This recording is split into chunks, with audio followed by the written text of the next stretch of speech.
श्रीतं सहगना रघुनाथान्वितं तं सजीवं साद्वैतं सावधूतं परिजनसहितं कृष्णचैतन्यदेवं श्रीराधा कृष्णपदान् सहगन ललिता श्रीविशाखान्वितांश्च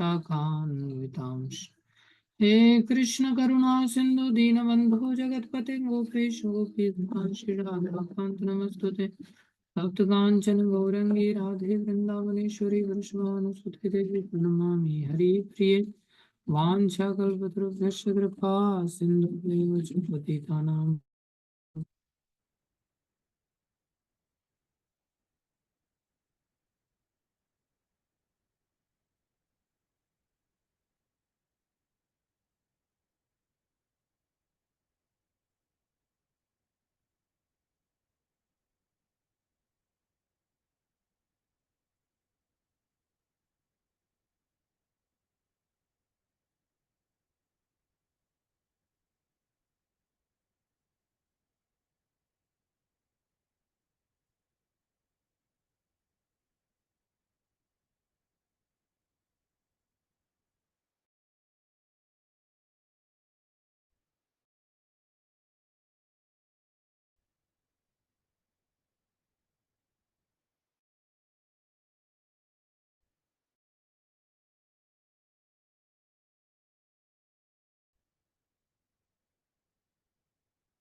श्री कृष्ण संकीर्तन की परम विजय हो, जो वर्षों से अनादिकाल से चित्त का मार्जन करने वाला है।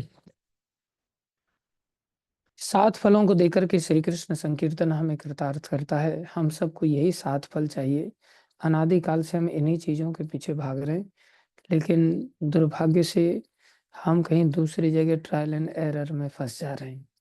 संसार की अन्य चीजों के पीछे हम सोचते हैं कि ये चीजें हमें सांत्वना देंगी, लेकिन संसार की कोई वस्तु हमें संतुष्टि नहीं दे सकती। संतुष्टि तो केवल श्री कृष्ण संकीर्तन के द्वारा इन सात फलों को प्राप्त होने पर ही होगी, जो क्रमशः हैं। बाकी सब जगह पर ट्राई मार के देख सकते हैं, और ट्राई और ऑलरेडी मारते आ रहे हैं। अनादिकाल से ट्राई मार रहे हैं संसार में, लेकिन किसी भी जगह पर कोई संतुष्टि नहीं मिलेगी। बाद में यही फील होगा कि एरर हो गया, हमसे गलती हो गई। अनेक जन्म हमने गलती में से निकाल दिए, ये जन्म भी हमारा गलती में ही जा रहा है। बेहतर है चैतन्य महाप्रभु के इस दिशा निर्देश को हम स्वीकार करें और बड़ी निष्ठा के साथ हम इन सात फलों का आश्रय लें। विश्वास करें कि ये सात फल प्राप्त होते हैं श्री कृष्ण संकीर्तन से। हम एक एक फल को प्राप्ति का अनुभूति भी कर सकते हैं। जस्ट हमें उस गंभीरता से श्री कृष्ण संकीर्तन को स्वीकार करना पड़ेगा। दूसरा श्लोक भी हम चर्चा कर चुके हैं कि भाई ये श्री कृष्ण संकीर्तन अगर कोई गंभीर व्यक्ति है तो उसके लिए कितना सुलभ है। अर्थात संसार में सबके लिए कृष्ण नाम सबके लिए सुलभ हो गया। नाम नामकारी बहुधा निज सर्वशक्ति तत्र अर्पिता नियमित स्मरणे न काल एतादृशी तव कृपा भगवन् ममापि दुर्दैवमीदृश महाजनी नानुराग। बोले इतना सुलभ श्री कृष्ण संकीर्तन, इतना वर देने वाला श्री कृष्ण संकीर्तन, लेकिन मेरा दुर्दैव है जिसकी वजह से मुझे इस कृष्ण नाम के अंतर्गत, कृष्ण संकीर्तन के अंतर्गत अनुराग नहीं हो पाया। दुर्दैव 10 नाम अपराध रूपी दुर्दैव है। इस नाम अपराध को भी हमें समझते हुए चलना पड़ेगा, जिसको हमने ऑलरेडी समझा है। तो नाम अपराध के प्रति भी गंभीर होते हुए रोज मॉर्निंग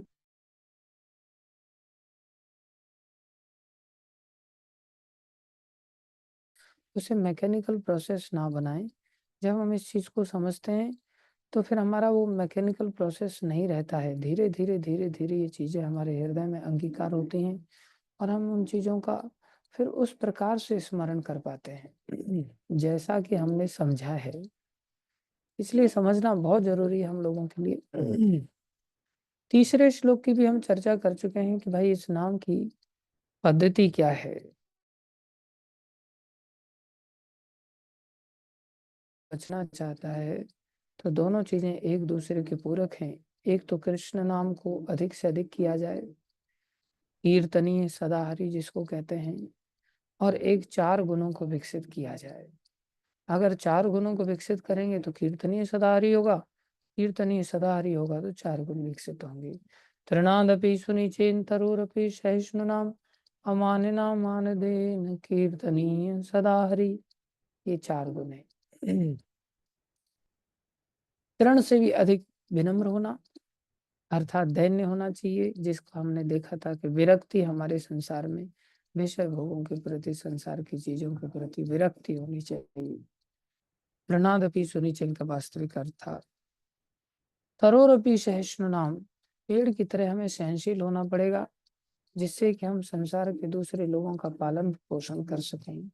जैसे माँ अपने बच्चे का पालन करने के लिए बच्चे के मलमूत्र आदि सब कष्टों को सहन करती है, तब जाकर के बच्चे का पालन कर पाती है।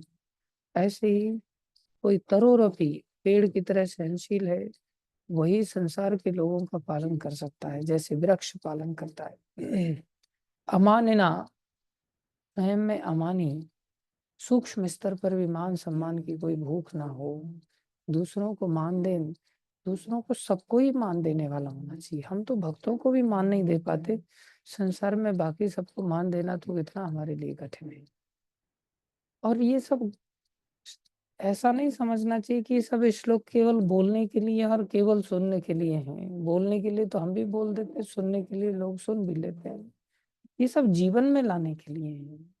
हम रात दिन दिमाग में इस चीज को अगर घुमाएंगे ना, तो जीवन में ये सब चीजें आने लगेंगी धीरे धीरे। अगर घुमाएंगे ही नहीं तो जीवन में नहीं ला पाएंगे। कई सारे भक्तों ने इसको गंभीरता से लिया और उन लोगों के जीवन में ये चीजें आ गई। जिन्होंने गंभीरता से नहीं लिया उनके जीवन में नहीं आई। हाँ, वो अलग बात है कि बचपन से ही अगर कोई गंभीरता से लेता है तो जीवन में जल्दी आ जाती है, क्योंकि घड़ा कच्चा है ना, लकड़ी कच्ची है तो बेंड हो जाती है। अगर घड़ा पक जाता है, लकड़ी पक जाती है तो फिर उसको आप शेप नहीं दे सकते। कच्चे घड़े को आप शेप दे सकते हैं, जब घड़ा पक गया तो उसको शेप देना कठिन हो जाता है। इसलिए जब हम बड़े हो जाते हैं तो हमारे जीवन में ऐसे गुणों को लाना, जीवन में उतार पाना थोड़ा सा कठिन हो जाता है। फिर कठिन हो जाता है तो परिणाम क्या होता है, हम इस जन्म में तो भगवत प्राप्ति कर नहीं पाते, थोड़ा भगवान के नजदीक चले जाते हैं, फिर अगला जन्म भगवान कच्चा शरीर देते हैं एक प्रकार से, फिर बाल स्वरूप में भगवान बालपन देते हैं, फिर वहां पर थोड़ी देर के लिए हमारे काम क्रोध लोभ आदि इन सब चीजों को सुला देते हैं, जिससे कि हमें भक्तों का सानिध्य मिले और इनसे हम प्रभावित ना हों और भक्तों की संगति से शीघ्र प्रभावित हो जाएं और फिर से हमारे अंदर ये बातें असर कर जाएं। तो भक्तों के परिवार में जन्म मिलता है, वहां बचपन से ही ऐसे संस्कार प्राप्त हो जाते हैं। जैसे कि एक भक्त हुए जिनका नाम जयदेव गोस्वामी, आगे चल करके पड़ा। वो जयदेव गोस्वामी बचपन से ही अपने माता पिता के साथ थे, इकलौते पुत्र थे। जयदेव गोस्वामी अपने माता पिता के संरक्षण में रहते हुए जगन्नाथ जी के प्रति उन्होंने भावना विकसित कर ली और जगन्नाथ जी के भक्त बन गए। बचपन से ही ऐसी भक्ति उनके अंदर जागृत हो गई। उनके माता पिता गुजर गए कम आयु में ही, भगवान की लीला है। जैसे नारद जी के पिताजी गुजर गए थे, माता जी को भी फिर भगवान ने उठा लिया। माता पिता दोनों ही गुजर गए तो एक फर्जी कागज बनवा करके वहां के किसी सेठ ने उस पुत्र को जाकर के दिखाया कि भाई तुम्हारे पिता ने कर्जा लिया था हमसे, और ये जो मकान है गिरवी रखा गया था उस कर्जे के एवज में, तो अभी तुम इस मकान में नहीं रह सकते, मकान तो तुम्हें छोड़ना पड़ेगा। तो माता पिता का तो पहले ही त्याग हो गया था, उनके अंदर बचपन से ही भक्ति वैसे ही जागृत हो गई थी, उनको मकान की कोई ऐसी आसक्ति नहीं थी। पहले तो उसने क्या किया, उस सेठ ने बोले तुम्हारे यहाँ पर जितना भी अनाज वगैरह रखा हुआ है ना, ये सारा अनाज तुम्हें देना पड़ेगा। वो बालक था, उसको एक प्रकार से बहला फुसला करके वो सेठ सब अनाज ले गया। उसने देखा कि ये बालक ही तो है, इसको तो घर से बाहर निकालने में कोई ज्यादा ताकत लगेगी नहीं। आखिर में उसने कागज फर्जी ला करके राजा की मोहर फर बनवा करके उसको ला के दिखा दिया, ये मकान भी अब तुम्हारा नहीं है बालक। वो लेकर के चला गया, मकान भी ले लिया उसने। लेकिन हुआ क्या, सेठ के साथ क्या हुआ, भक्त अपराध लग गया। भक्त अपराध लगा तो उसके घर में आग लग गई। जितना भी अन्न वगैरह सब लेकर के गया था, अनाज वगैरह लेके गया था इनके घर से, सब जल करके राख हो गया है। उसका मकान में आग लग गई, उसको जीवन जीना मुश्किल हो गया, खुद भी जल गया, उसको क्षमा मांगनी पड़ी। लेकिन वो बालक ने कहा अब मुझे इस मकान से कोई आसक्ति नहीं है। वो मकान छोड़ करके बेचारे जगन्नाथपुरी चले गए, और जगन्नाथपुरी में वहाँ जंगल में अपना भजन साधन करने लगे। बालक ही थे। तो इधर क्या हुआ, एक ब्राह्मण था, दक्षिण का ब्राह्मण था, वो भी पुरी में आकर के रहने लग गया था। वो भगवान से प्रार्थना किया था जगन्नाथ जी से कि प्रभु मेरे कोई संतान होगी तो मैं वो संतान को आपको भेंट कर दूंगा। समय आने पर उसकी संतान हुई और कन्या पैदा हुई। कन्या पैदा हुई तो वचन के अनुसार हमको तो लगता है कि भाई आ, स्त्री शरीर में भगवान को कैसे समर्पण करें, पुरुष लोग होते तो बोले समर्पण कर देते। कल एक बालिका आई तो बोले प्रभु जी मैं क्या करूं, हाँ मेरा स्त्री शरीर है, पुरुष शरीर होता तो फिर मैं शादी नहीं करती और मैं ब्रह्मचारी जीवन जी करके भगवान के शरणागत हो जाती। ठीक है, जो जैसा सोचे उसकी अलग बात है, लेकिन शरणागति तो कोई भी व्यक्ति ले सकता है, स्त्री हो पुरुष हो। पुरुष नपुंसक नारी वा जीव चराचर कोय, सर्व भाव भज कपट तजी, सो ही परम प्रिय मोय। कोई भी व्यक्ति मेरे शरणागत हो सकता है, नपुंसक भी, स्त्री भी, पुरुष भी, चर भी, अचर भी, कोई भी व्यक्ति, भगवान सबको स्वीकार करते हैं। क्या हुआ, पाल पोस के बड़ा किया इनके पिताजी ने इनको। तो इनका नाम पद्मावती था। इनको लेकर के जगन्नाथ मंदिर में चले गए और जगन्नाथ जी के मंदिर में जाकर के बोला बेटी देखो, मैंने संकल्प लिया था कि जो संतान होगी मैं जगन्नाथ जी आपको भेंट कर दूंगा। अब तुम संकल्प के अनुसार अब तुम जगन्नाथ जी के आश्रित रहना। और आज रात तुम्हें यहाँ मंदिर में लेकर के आया हूँ, तुम्हें मंदिर में ही किसी जगह पर कोने में हम सो रहे हैं, लेकिन कल से अब तुम्हें ही अपना भगवान जगन्नाथ जी के आश्रित होकर के सब देखना है। मैं चला जाऊंगा। तो उनको कोई दुख नहीं था, क्योंकि दुख तो उसको होता है जिसको कल्टीवेशन नहीं होता। इसलिए जिसको कल्टीवेशन होता है उसको कोई दुख नहीं होता, ना बच्चे को होता है ना बड़े को होता है। हम लोग बड़े हैं शरीर से, लेकिन भगवान की शरण में जाने पर दुख लगता है कि चले जाएंगे तो क्या होगा, कैसे जिएंगे, कैसे कटेगा, रातें कैसे कटेंगी, क्या होगा, व्यक्ति सोच में पड़ जाता है। लेकिन जो कल्टीवेटेड होता है उसको कोई परवाह नहीं होती, वो जानता है कि भगवान कहाँ नहीं है, भगवान सर्वत्र रक्षा करेंगे। तो अचानक से सुबह सुबह ही उनके पिताजी उठे और उठ करके चल बेटी तू मेरे साथ चल। तो पद्मावती माता बोली कि पिताजी आप तो मेरे को सौंपने के लिए आए थे, आप संकल्प पूरा नहीं करेंगे तो आप भी नरक में जाएंगे, मैं भी नरक में जाऊंगी। तो आप ऐसे कैसे मेरे को लेकर के जा सकते हैं, आपने तो जगन्नाथ जी को सौंपने की बात कही थी। देखो हम होते ऐसी जगह पर तो बोले अच्छा हुआ आप लेकर के जा रहे हैं, नहीं तो कैसे मैं जीता यहाँ पर संसार में। तो ऐसी बच्ची हो कि उसको पिताजी को ही समझाना पड़ गया उल्टा कि पिताजी कहाँ लेकर के जा रहे हैं। पिताजी बोले चिंता मत कर बेटी, मैं तेरे को जगन्नाथ जी के पास ही लेकर के जा रहा हूँ। बोले जगन्नाथ जी तो यहाँ है, आप मंदिर से बाहर लेकर के जा रहे हैं। बोले हाँ मेरे को स्वप्न आदेश हुआ है, जो जयदेव है वो मेरा ही रूप है। तो बोले तुम ये पुत्री को अपनी जयदेव को सौंप दो। तो मैं तुम्हें जयदेव जी को सौंपने के लिए लेके जा रहा हूँ, जगन्नाथ जी का यही आदेश है।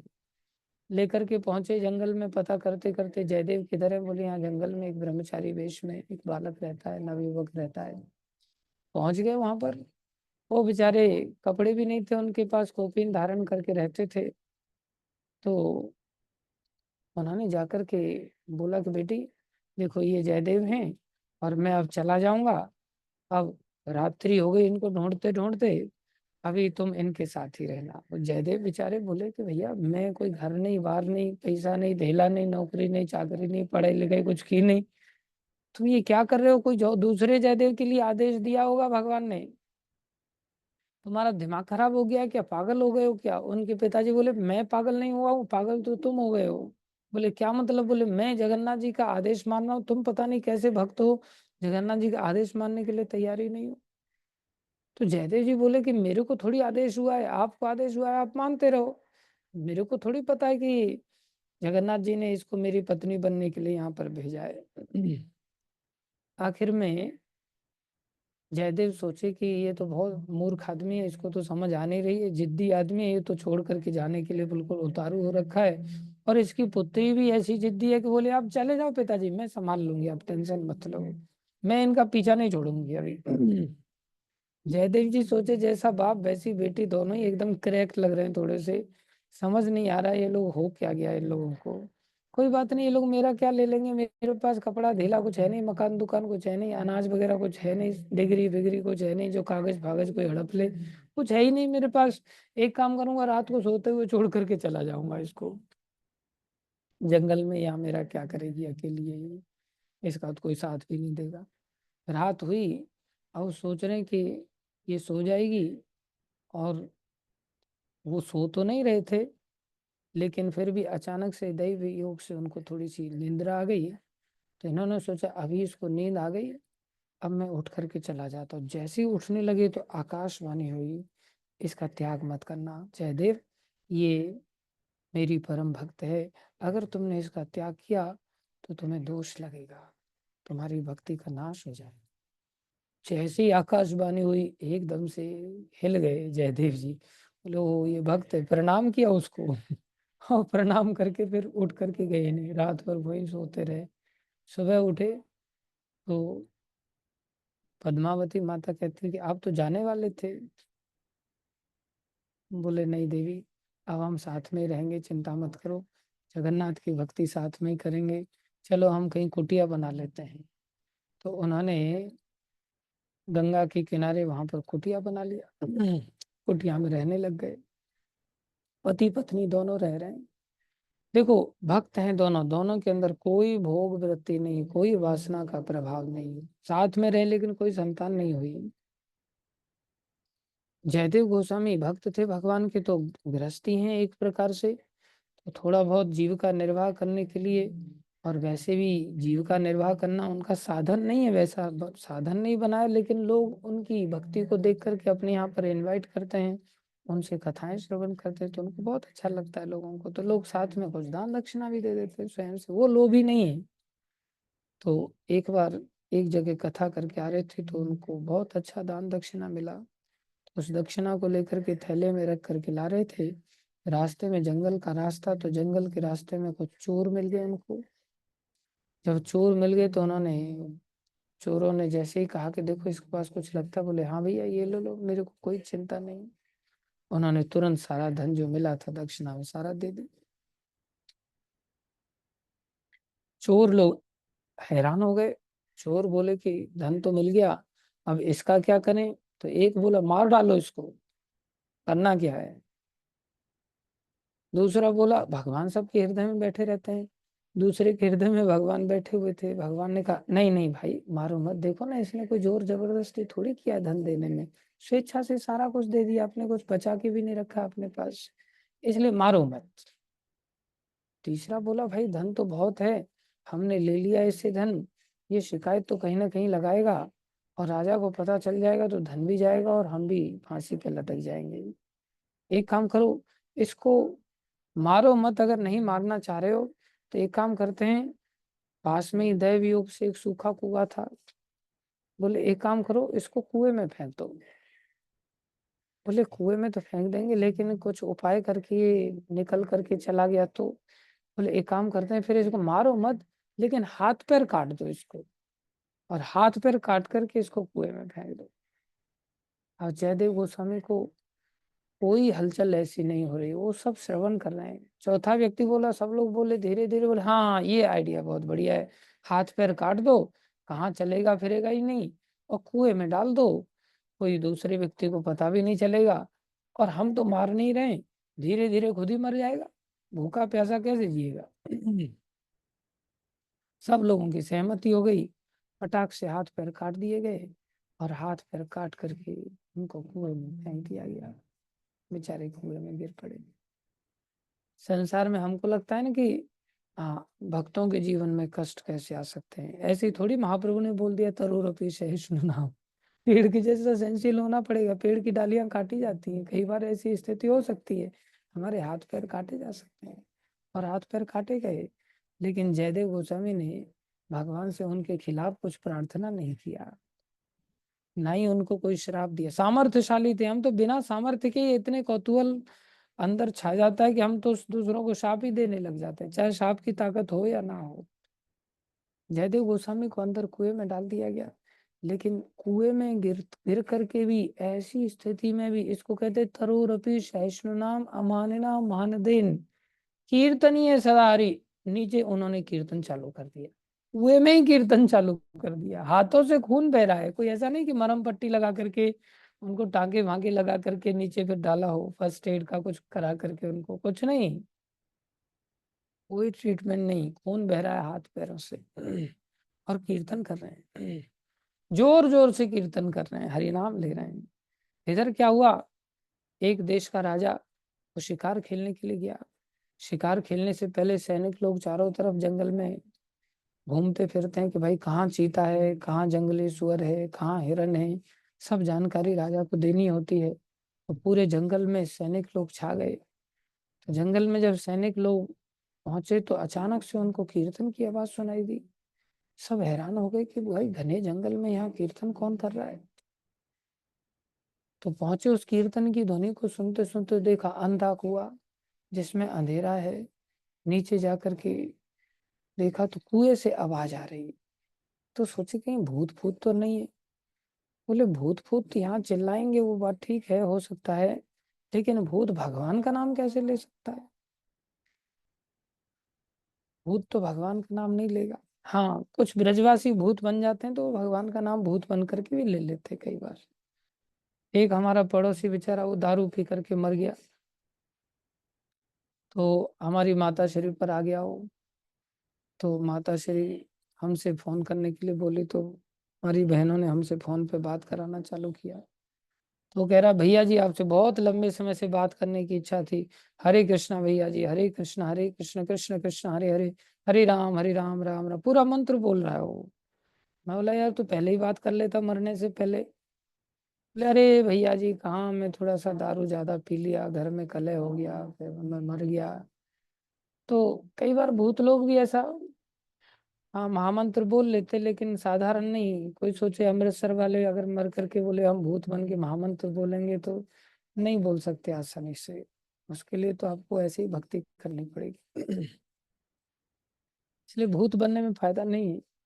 उन्होंने देखा भूत तो हरि नाम लेगा नहीं, ये हरि नाम कहाँ से आ रहा है, तो उन्होंने मशाल वगैरह जला करके देखा तो नीचे से एक व्यक्ति, और ये नहीं सहारा नहीं पुकार रहे हैं कि भाई मेरे को बचाओ, किसी की आवाज सुन करके मेरे को निकाल लो यहाँ से, कुछ नहीं, ऊपर से वो देख रहे हैं तो नीचे मशाल से पता चल रहा है कि अंधेरे में वो व्यक्ति हरि नाम ले रहे हैं। फिर देखा कि भाई ये व्यक्ति को नीचे पड़ा हुआ, चलो रस्सी फस्सी डालो इसको निकालो, लेकिन रस्सी डाल दी गई, पकड़ के कैसे आए बेचारे, हाथ पैर ही नहीं, वो अपना कीर्तन किए जा रहे हैं। इतनी देर में राजा ने सैनिकों को फिर नीचे उतारा, राजा को सूचना प्राप्त हुई, सैनिकों को नीचे उतारा तो सैनिक उनको पकड़ करके बांध करके लेकर के आए। बाहर निकले तो राजा आश्चर्य में डूब गया, कैसे संत है ये, इतना सहनशीलता, इतनी सहनशीलता, तरोरपि सहिष्णु नाम, तुरंत प्रणाम किया और राजा ने अपना गुरु बना लिया। राजा उनको लेकर के राजमहल में चला गया। अब तो राजा उनकी सेवा किया, राजा ने उनका इलाज वगैरह कराया, हाथ पैर वापस तो ला नहीं सकता था, लेकिन उनको मरने से बचा लिया एक प्रकार से। जयदेव गोस्वामी राजा के गुरु बन करके वहां पर अब व्यवहार करने लगे। परिवर्तन इतना आ गया राजा के अंदर कि अब तो राजा ने साधुओं के लिए दरवाजे खोल दिए। भगवान की भक्ति का ऐसा चमत्कार। और जयदेव गोस्वामी साधारण बक्की पंडित थोड़ी थे हमारी तरह कि केवल खाली ऊंची ऊंची बातें करना लेकिन जीवन के आचरण में कुछ ना हो। जयदेव गोस्वामी तो महान वैष्णव थे जिनका गीत गोविंद सुनने के लिए स्वयं जगन्नाथ भगवान उनके पीछे पीछे घूमते थे। ये उनकी भक्ति कोई सहज नहीं थी। पूरा राज्य हिल गया। सारे राज्य के अंतर्गत ऐसा परिवर्तन आया, ऐसी भक्ति की लहर आई कि सारे राज्य में कभी भी कहीं से भी साधु लोग आते तो सब साधुओं का सम्मान करते। जब राजा ही यथा राजा तथा प्रजा, राजा सम्मान कर रहा है तो प्रजा क्यों नहीं सम्मान करेगी। अब तो राजा के यहाँ पर इतने साधुओं का तांता लगा रहता है। तो जो चोर थे उनको भी जब राजा के बारे में पता चला कि ऐसे ऐसे एक राजा है और वो बड़ा साधुओं का सम्मान करता है, वो केवल शकल देख करके ही बोले, भंडारे में आमंत्रित करता है, बढ़िया दान दक्षिणा देता है, वस्त्र आभूषण देता है। तो कोई मेरे जैसा व्यक्ति तो एकदम से ऐसा लालच में आ ही जाएगा। तो मैंने क्या किया, एक दूसरे अच्छे भक्त को पकड़ा, शंखदास को, और फिर मेरे जैसा चोर व्यक्ति एकदम से साथ में पहुंच गए वहां पर। चलो भाई भंडारा खा करके आते हैं, बढ़िया दान दक्षिणा लेकर के आते हैं, पैसा धेला मिलेगा। पहुंच गए तो वहां वो चारों चोर पहुंच गए। कई बार ऐसा होता है कि भोजन पानी मिलता नहीं ठीक ठाक, और कई बार यात्रा में निकलना पड़ जाता है। जहाँ साधुओं का सम्मान होता है वहां पर ऐसा वेश धारण करके हम लोग पहुंच जाते हैं। एक भक्त सुबह देरी से उठा, यात्रा लेकर के जाना था बरसाना। वो सुबह उठा ही नहीं, मंगल आरती उठने का नाम ही नहीं होता था उसका। तो मैं बोला कि चलो भाई चलो, सब लोग चलो जल्दी चलो। तो वो भक्त कहता है प्रभु जी थोड़ा रुक जाओ, मैं प्रसाद पाके ही जाएंगे। मतलब प्रसाद पाके जाएंगे, दिमाग खराब हो गया तेरा, तेरी वजह से सारी यात्रा को इंतजार करवाएंगे क्या। आखिर में बोला चलो चलो चलो, कोई नहीं नहीं नहीं नहीं, मैं चलता हूँ, बिना प्रसाद के चलता हूँ। बिना प्रसाद के चल पड़े। बिना प्रसाद के चल पड़े तो वहां यात्रा में बस से उतरा। अब यात्रा में तो गया नहीं, ये देख रहा है प्रसाद कहाँ मिलेगा। आखिर में एक आश्रम में चला गया, विनोद बाबा का आश्रम था। वहां आश्रम में बढ़िया माला फाला लटका करके, तिलक छापे लगा करके, साधु वेश के साथ वहां पहुंच गया। पहुंच गया तो वह तो साधु का सम्मान करते हैं वो लोग, तो तुरंत बढ़िया आसन दिया, बैठे, और फिर वो फीस्ट खिलाया उनको। वो भक्त बड़ा खुश हो गया फीस्ट खा करके, बोले प्रभु अच्छा हुआ आपने मेरे को वहां प्रसाद नहीं खाने दिया। देखो भगवान कैसा डिवाइन अरेंजमेंट करते हैं। और वो कह रहा है डिवाइन अरेंजमेंट करते हैं। मैं बोला बेटा ये तुमने कपट किया एक प्रकार से, साधु बन करके वहां पर फोकट में भोजन कर रहा है तुम। तो कई बार ऐसी परिस्थिति में हम लोग साधु होने का लाभ उठाते हैं। साधु तो साधना करने वाले होते हैं लेकिन हैं हम साधु। तो ये लोग साधना करने वाले चोर जो है, साधना करने वाले तो थे नहीं, थे तो स्वाद लेने वाले। पहुंच गए साधु वेश बना करके। तो राजा सबको पर्सनली परोसते थे, इतना जयदेव गोस्वामी का प्रताप था। और जयदेव गोस्वामी सब पर नजर रखते थे कि कोई व्यक्ति की सेवा में कहीं जरा सी भी कोई त्रुटि न रह जाए। तो जयदेव गोस्वामी, भक्त बड़े चतुर होते हैं, भक्त बड़े स्मार्ट होते हैं। जयदेव गोस्वामी जय कृष्ण भजे से ही बड़ो चतुर। जयदेव गोस्वामी ने तुरंत पहचान लिया, ओ ये तो वही चार लोग हैं। लेकिन जयदेव गोस्वामी का व्यवहार देखो, राजा को बुलाया और राजा को बुला करके कहा, ये जो चार लोग देख रहे हो ना, इन चार संत लोगों को, ये चार संत बड़े महान संत हैं और तुम नहीं जानते, इन्हीं की कृपा से मुझे भक्ति प्राप्त हुई है। इसलिए ये अत्यधिक पूजनीय है और इनका विशेष ख्याल रखा जाए, इनको विशेष दान दक्षिणा भी दी जाए। अब ये लोग भी चतुर है ना, चालाक हैं। चोर भी चालाक होता है, चोर की भी नजर चारों तरफ घूमती रहती है, कहीं किसी को पता न चल जाए। तो इनकी भी नजर जयदेव गोस्वामी पर पड़ गई। तो जयदेव गोस्वामी के हाथ पैर कटे हुए देखे और राजा बहुत सम्मान कर रहा है, तो समझ गए ये लोग, ओ ये यहाँ कैसे पहुंच गया, हमने तो इसको हाथ पैर काट करके मरने के लिए छोड़ दिया था। बड़ा इनको दुख लगा अंदर ही अंदर। गर्दन झुका करके प्रसाद खाते रहे जैसे तैसे करके, कि बोले आज ये राजा को बता देगा और आज ही हम फांसी पर चढ़ जाएंगे। इतनी देर में वो वहां से खिसकने ही वाले थे कि सैनिकों ने उनको घेर लिया। अब तो उनका मुंह का पानी सूख गया, पसीना आने लग गया। बोले राजा को बता दिया, अब तो हम फांसी पर चढ़ने वाले हैं। बोले अरे महाराज।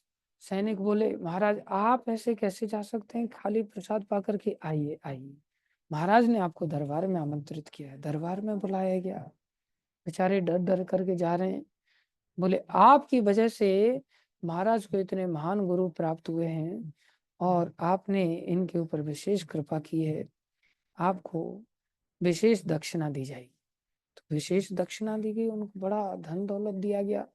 साथ में बोले एक दस्ता भी आपके घर तक जाएगा, जिससे कि आपको कोई रास्ते में लूट ना ले। लुटेरे लोगों को ऐसी सुविधा दे रहे हैं जयदेव गोस्वामी की, इनके साथ दक्षिणा के साथ दस्ता भी जाना चाहिए सैनिकों का, जो इनको रास्ते में लुटेरे लोगों से रक्षा करे। अब तो दक्षिणा लेकर के, और इनको घोड़े भी सप्लाई किए जाएं, जिससे कि घोड़े पर बैठ करके घोड़े की सवारी करते हुए राजसी ठाट बाट से अपने घर वापस जाएं। देखो जयदेव गोस्वामी ऐसा सोच रहे हैं। तो रास्ते में चलते चलते सैनिकों ने पूछा कि भाई महाराज आप लोग इतने सिद्ध महात्मा हैं और आपने ऐसी विशेष कृपा की, आ, वो गुरु जी के ऊपर जो राजा के गुरु बने हुए हैं, तो आपने ऐसा क्या किया था कि जिसकी वजह से आ, इनको गुरुदेव प्राप्त हुए, लेकिन उनके हाथ पैर कैसे कट गए ये हम नहीं समझ पाए। इतने महान भक्त हैं, उनके हाथ पैर कैसे कट गए। तो आप लोगों की कृपा से ही वो इतने के अपने आप को ऋणी अनुभव कर रहे हैं, आपका इतना सम्मान किया उन्होंने, ऐसा क्या घटना घटा था। वो चारों चोर उन सैनिकों को कहने लगे भैया तुम नहीं जानते उसके बारे में, हम तुम्हें बता रहे हैं। वास्तव में तो वो जो व्यक्ति है ना जिनके हाथ पैर कटे हुए हैं, वो किसी दूसरे राजा के यहाँ पर कार्य करते थे और उन्होंने राजा के यहाँ चोरी किया।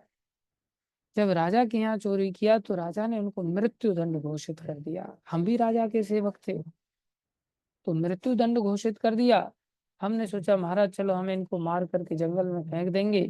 हम इनको उठा करके लेकर के आ गए, लेकिन हमने इन पर दया करते हुए इनकी मृत्यु नहीं की, खाली हाथ पैर काट करके, क्योंकि ये थोड़े भक्त आदमी थे, ऐसा सोच करके हमने इनके हाथ पैर काट के इनको कुएं में डाल दिया।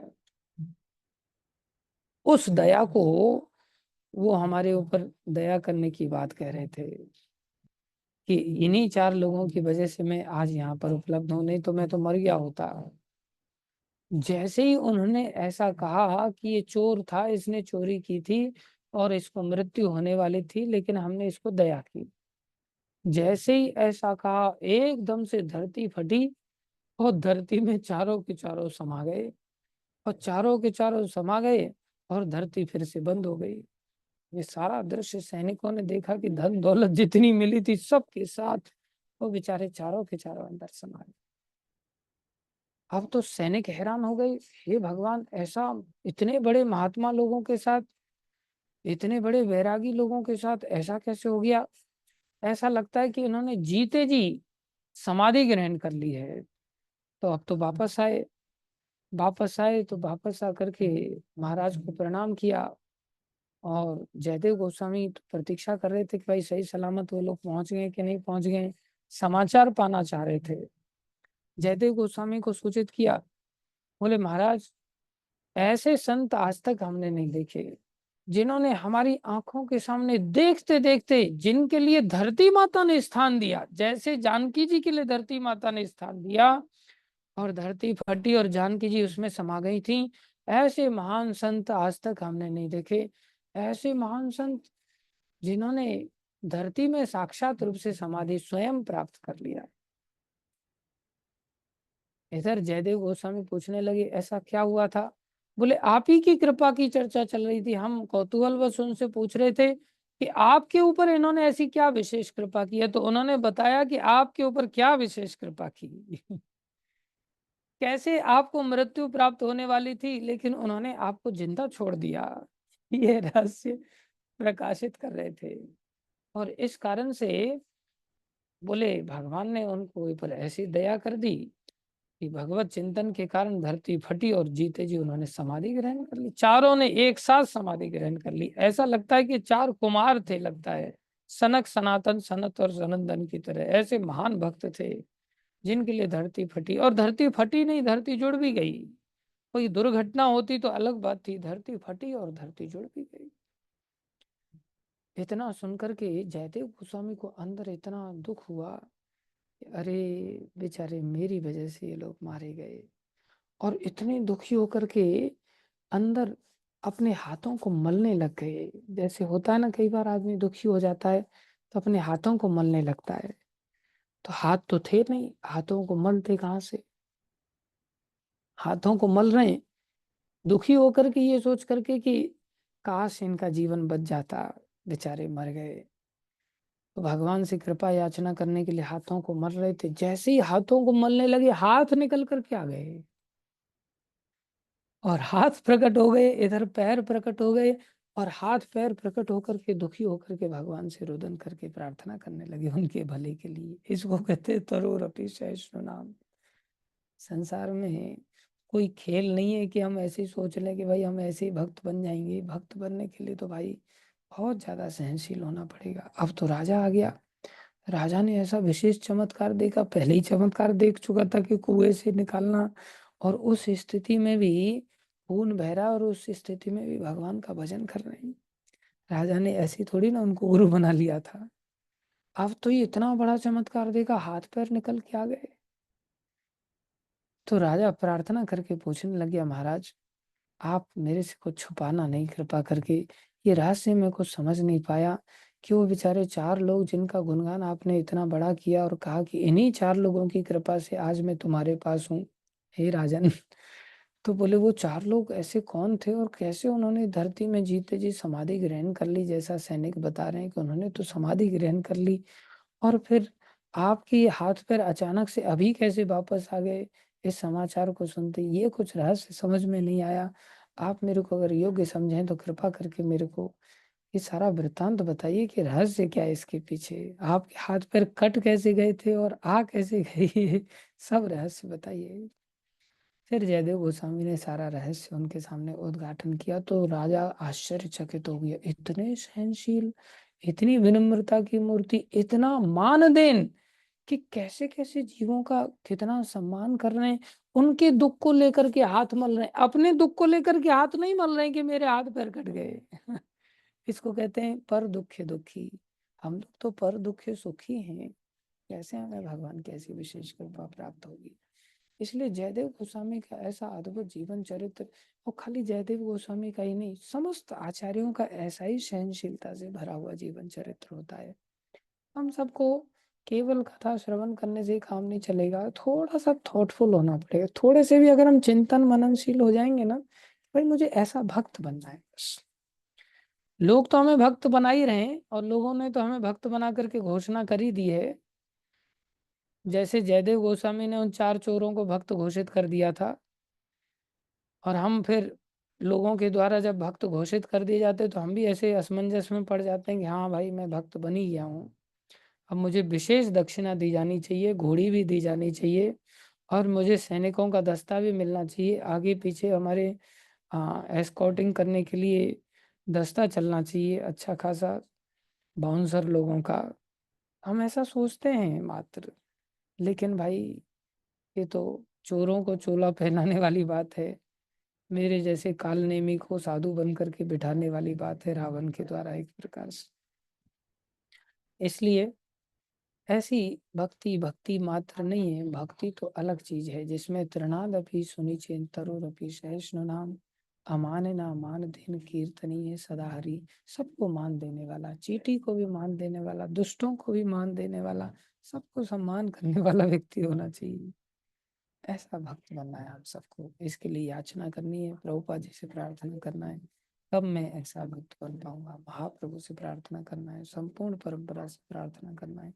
ऐसे भक्त बनेंगे तो ही कृष्ण की कृपा होगी, तो ही फिर हमारे कटे हुए हाथ भी वापस आ जाएंगे। अभी तो हमारे हाथ ऐसे नहीं कटे हुए हैं, हाथ तो हैं ही, अर्थात हाथ होते हुए भी हम कुछ विशेष कर नहीं पा रहे हैं, लेकिन प्रभुपाद जी के हाथ आए, अर्थात भगवान के इतने परम भक्त हैं कि 70 साल की अवस्था में भी असंभव कार्य संभव कर दिया, भागीरथी कार्य कर दिया। हमारे हाथ होते हुए भी हाथ है नहीं एक प्रकार से, हमारे हाथ आ जाएंगे। दूसरे शब्दों में भक्ति की शक्ति ही वास्तविक शक्ति है, जिससे हम जो चाहेंगे भगवान की प्रसन्नता के लिए सब कुछ कर पाएंगे। इसलिए हम सबको धीरे धीरे करके भक्ति में निमित्त बनना है, उसके लिए चिंतनशील होना पड़ेगा, ऐसी विनम्रता लानी पड़ेगी। ये श्लोक को आज हम यहीं विराम देते हैं, और कल से फिर चौथा श्लोक आगे बढ़ेगा, और फिर हम आगे चर्चा करेंगे। धन्यवाद सभी का धैर्यपूर्वक श्रवण करने के लिए। श्री चैतन्य शिक्षाष्टकम की जय, श्रील प्रभुपाद की जय, श्री गुरु महाराज की जय, अनंत कोटि वैष्णव वृंद की जय, आप सब भक्तों की जय। हरे कृष्ण।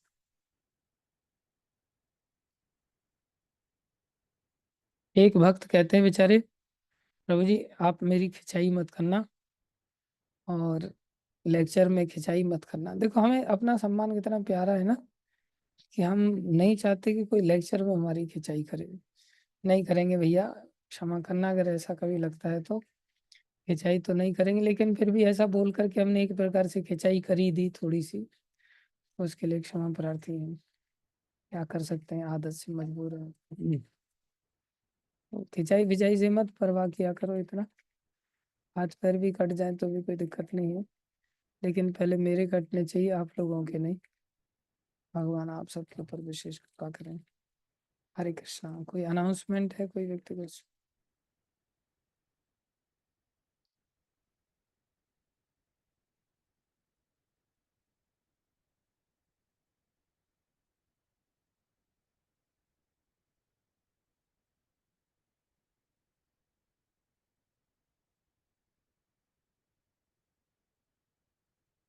हरे कृष्णा। प्रणाम सभी भक्तों को।